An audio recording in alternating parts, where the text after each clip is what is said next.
وہ شکل سے شریف گھر کی بیٹی لگ رہی تھی۔ میں پاس گیا، میرے قریب ہو کر بولی، چلو گے صاحب؟ میں نے پوچھا، کتنے پیسے لوگی؟ کہنے لگی، آپ کتنے دیں گے؟ میں نے اس کی نیلی سی آنکھوں میں جھانک کر دیکھا، وہ بے بس سی تھی۔ میں نے بولا، آؤ کار میں بیٹھو۔ وہ ڈر رہی تھی۔ کہنے لگی، کتنے آدمی ہو؟ میں نے کہا، ڈرو نہیں، میں اکیلا ہی ہوں۔ وہ خاموش بیٹھی رہی، پھر کہنے لگی، آپ مجھے سگریٹ سے اذیت تو نہیں دو گے نا؟ میں مسکرایا، بالکل بھی نہیں۔ پھر اس نے ایک لمبی سانس بھری، آپ میرے ساتھ کوئی ظلم تو نہیں کریں گے نا؟ آپ چاہے مجھے 500 کم دے دینا، لیکن میرے ساتھ برا نہ کرنا پلیز۔ وہ بہت خوبصورت تھی، معصومیت اس کی باتوں سے ٹپک رہی تھی۔ پھر بھی خدا جانے وہ کیوں جسم بیچنے پر مجبور تھی۔ وہ نہیں جانتی تھی میں کون ہوں۔ میں نے پوچھا، کھانا کھایا ہے؟ کہنے لگی، نہیں۔ میں نے ہوٹل کے سامنے کار روکی۔ ہوٹل والا مجھے جانتا تھا۔ اس نے جلدی سے کھانا پیک کیا، مجھے دیا۔ میں کار میں بیٹھ گیا۔ آ کر میں اپنے آفس کی طرف چل دیا۔ چوکیدار نے دروازہ کھولا، میں نے کار پارک کی۔ رات کے 11 بج رہے تھے، سب اپنا اپنا کام کر رہے تھے۔ وہ مسلسل میری طرف دیکھے جا رہی تھی۔ میں نے کھانا پلیٹ میں ڈالا، اسے کہا، ہاتھ دھو لو۔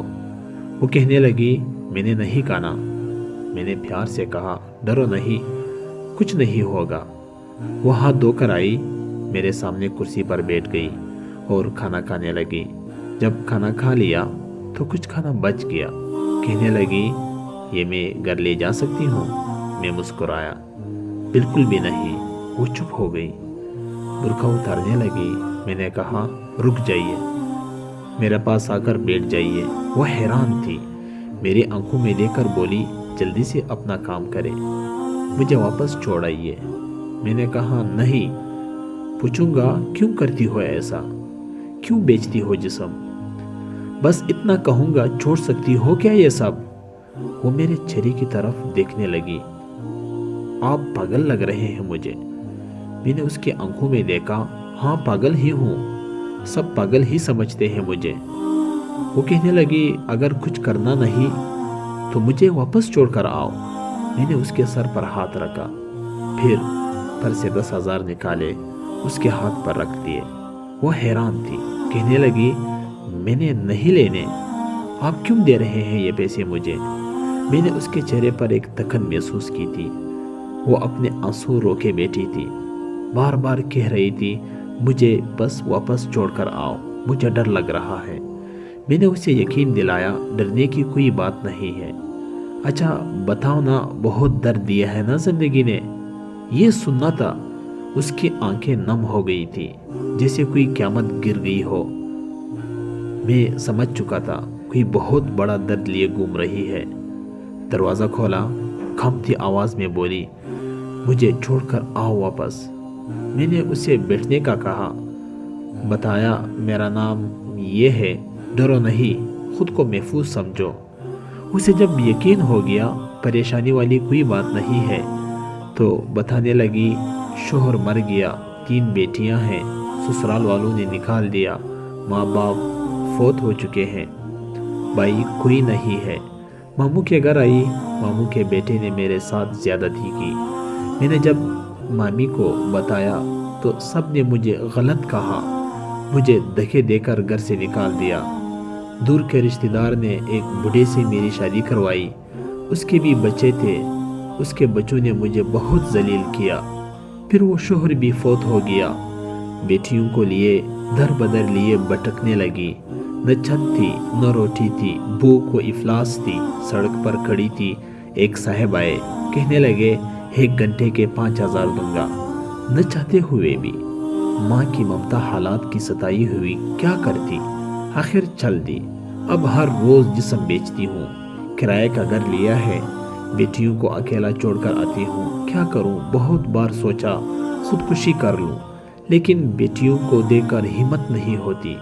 وہ رو رہی تھی، میں زمانے کی بے حسی محسوس کر رہا تھا۔ اس کے سر پر ہاتھ رکھا، اس کو کہا، یہ تمہارا بھائی ہے، آج سے تم اپنی بیٹیوں کو لو اور میرے آفس کے اوپر والے ایک روم میں رہو۔ وہ یقین نہیں کر پا رہی تھی۔ کار میں بٹھایا، اس کے گھر پہنچا، بیٹیاں سوئی ہوئی تھی، بہت پیاری تھی، گود میں اٹھایا، دل کو سکون ملا۔ وہ مسلسل روئے جا رہی تھی۔ مجھے کہنے لگی آپ فرشتے ہیں، آپ کون ہیں؟ میں اسے اپنے آفس لے آیا، وہ دعائیں دینے لگی، جھولی اٹھا کر نہ جانے کتنی دعائیں دیتی رہی۔ میں نے اسے کہا جا کر سو جائیے۔ اپنے آفس روم میں گیا، میرے سامنے سے وہ چہرہ گزرا جو ایک لڑکی اپنے شوہر سے جھگڑا کر رہی تھی، اسے کہہ رہی تھی مجھے طلاق دو، تم کو میری قدر ہی نہیں ہے۔ وہ اپنا گھر جلا رہی تھی اپنی بیوقوفی کی وجہ سے۔ وہ بیچاری کیا جانے زمانے کی تلخیاں کیا ہوتی ہے، زمانے کا ڈسنا کیا ہوتا ہے۔ میں بتانا چاہتا تھا اپنا گھر جان بوجھ کر اجاڑنے والی لڑکیوں کو طلاق لینا آسان ہے، اس کے بعد جینا موت ہے۔ کبھی ساس کا رونا، کبھی نند کا سیاپا، کبھی جٹھانی سے لڑائی، یہ ہر گھر کی بات ہے۔ اس کا ہرگز مطلب طلاق لینا یا گھر اجاڑنا نہیں ہے۔ کم عمری میں ہی میرے سر کے بال سفید ہو گئے ہیں۔ ہزاروں آنکھوں کے آنسو دیکھ کر اپنے گھروں کو آباد رکھو۔